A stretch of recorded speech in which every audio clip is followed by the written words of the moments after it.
कबीरदास जी 15वीं सदी के भारतीय कवि और संत थे। वे हिंदी साहित्य के भक्तिकालीन युग में परमेश्वर की भक्ति के लिए एक महान प्रवर्तक के रूप में उभरे। इनकी रचनाओं ने हिंदी प्रदेश के भक्ति आंदोलन को गहरे स्तर तक प्रभावित किया। वे हिंदू धर्म व इस्लाम को मानते हुए धर्म एक सर्वोच्च ईश्वर में विश्वास रखते थे। उन्होंने समाज में फैली कुरीतियों, कर्मकांड, अंधविश्वास की निंदा की और सामाजिक बुराइयों की कड़ी आलोचना की। उनके जीवन काल के दौरान हिंदू और मुसलमान दोनों ने उन्हें बहुत सहयोग किया। चलिए आज सुनते हैं उनके कुछ दोहे और उनका अर्थ समझने की कोशिश करते हैं। साईं इतना दीजिए जामे कुटुंब समाए, मैं भी भूखा ना रहूं, साधु न भूखा जाए कबीरा, साधु न भूखा जाए। साईं इतना दीजिए जामे कुटुंब समाए, मैं भी भूखा ना रहूं, साधु न भूखा जाए। कबीरदास जी भगवान से प्रार्थना करते हुए कहते हैं कि प्रभु आप मुझे उतना दें जितना मैं अपना और अपने परिवार का पालन कर सकूं, और मेरे द्वार पर जो भी अतिथि जन आए मैं उनका भली प्रकार आदर सत्कार कर सकूं। ऐसी वाणी बोलिए मन का आपा खोए, औरन को शीतल करे, आपहु शीतल होए कबीरा, आपहु शीतल होए। ऐसी वाणी बोलिए मन का आपा खोए, औरन को शीतल करे, आपहु शीतल होए। मन से घमंड की भावना त्याग कर ऐसी सुंदर वाणी बोलनी चाहिए जिससे दूसरों का मन भी प्रसन्न हो, और दूसरों को प्रसन्न देखकर आप स्वयं भी प्रसन्नता का अनुभव करेंगे। गुरु गोबिंद दो खड़े, काके लागू पाँव, बलिहारी गुरु आपने, गोविंद दियो बताए कबीरा, गोविंद दियो बताए। गुरु गोविंद दो खड़े, काके लागू पाँव, बलिहारी गुरु आपने, गोविंद दियो बताए।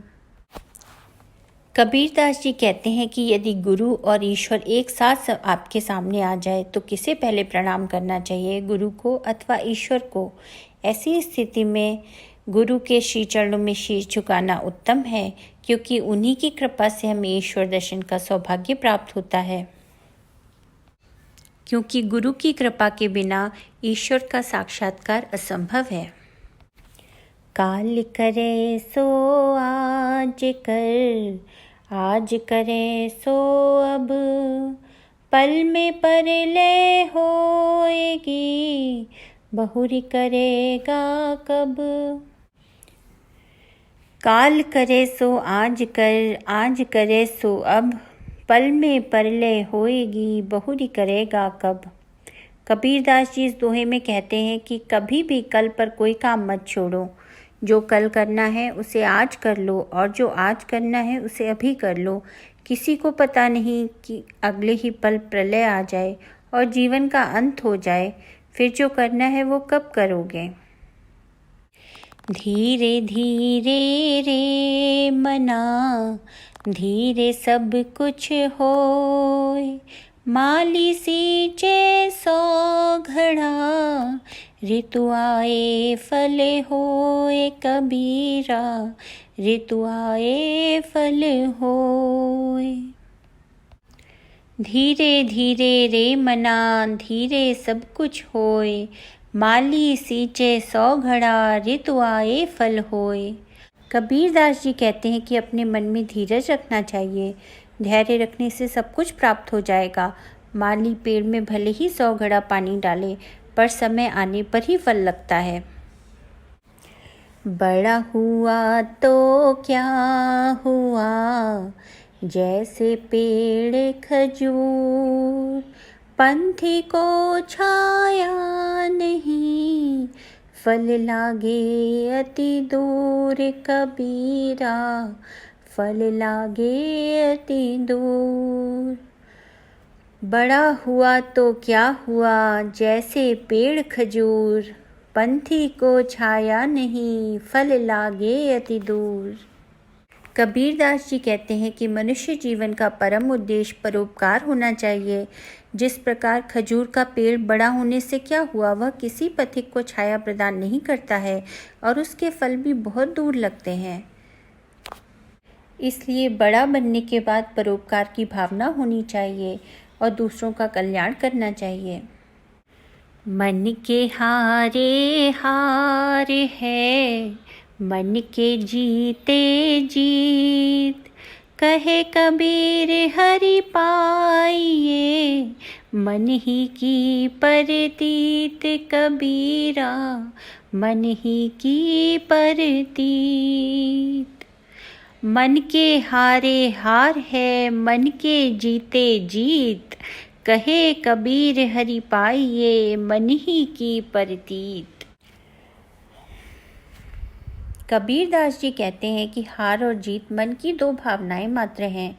जो मन से हार गया उसकी पराजय निश्चित है और जो मन से अपनी जीत मानकर चलेगा उसकी विजय भी सुनिश्चित है। उसी प्रकार ईश्वर को भी अपने मन के विश्वास से ही प्राप्त किया जा सकता है। सब धरती कागज करूं, लेखनी सब वन राय, सात समुद्र की मसी करूं, गुरु गुण लिखा न जाए कबीरा, गुरु गुण लिखा न जाए। कबीरदास जी इस दोहे में कहते हैं कि अगर वे पूरी धरती को लेकर उसका कागज बनाएं, धरती पर पाए जाने वाले सारे वनों को लेकर उनका कलम बनाएं और फिर समुद्र को स्याही बनाकर अगर गुरु का वर्णन करें, तब भी यह सारी चीज़ें कम पड़ जाएंगी। उनके नाम के आगे गुरु का वर्णन नहीं किया जा सकता। माटी कहे कुमार से, तू क्यों रोंदे मोहे, एक दिन ऐसा आएगा, मैं रोंदूंगी तो है कबीरा, मैं रोंदूंगी तो। समय सबसे बलवान होता है और समय की गति से ही परिणाम तय होते हैं। माटी कुम्हार से कहती है कि तुम क्या मुझे रोंदते हो, एक दिन ऐसा आएगा जब तुम्हारा विनाश हो जाएगा और तुम भी माटी में मिल जाओगे। इसीलिए किसी को भी अभिमान नहीं करना चाहिए, काल किसी को छोड़ने वाला नहीं है। अति का भला न बोलना, अति की भली न चूप, अति का भला न बरसना, अति की भली न धूप कबीरा, अति की भली न धूप।